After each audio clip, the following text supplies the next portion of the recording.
My name is Eric Jackson. I'm an assistant professor of neurosurgery here at Johns Hopkins.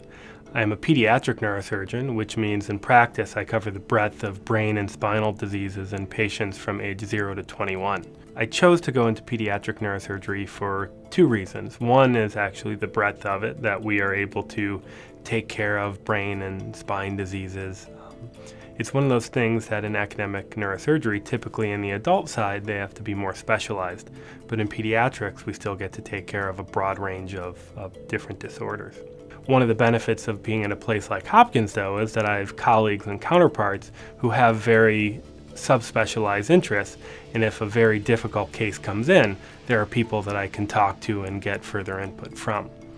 One of the other things that I really like about pediatric neurosurgery is the patient population. It brings smiles to your face every day seeing some of these children and knowing that the impact that you can have on their lives and watching them grow up and see that the things that you can do to help that happen.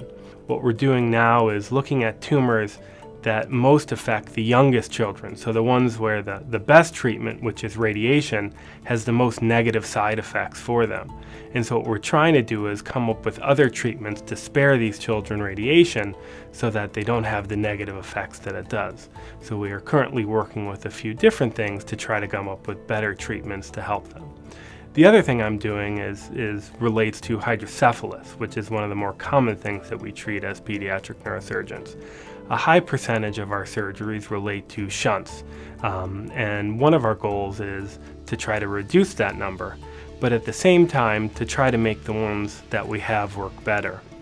So I'm working with a group, including people at Johns Hopkins Applied Physics Lab, to try to design a better shunt that we would be able to use that would help these patients have a better quality of life.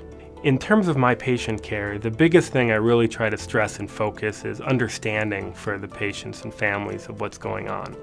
I think through explanation, if they understand what the problem is, what we're doing, and why we're doing it, then there's really a partnership in the patient care and they have a much better sense of what's going on, and I think their experience is that much better for it.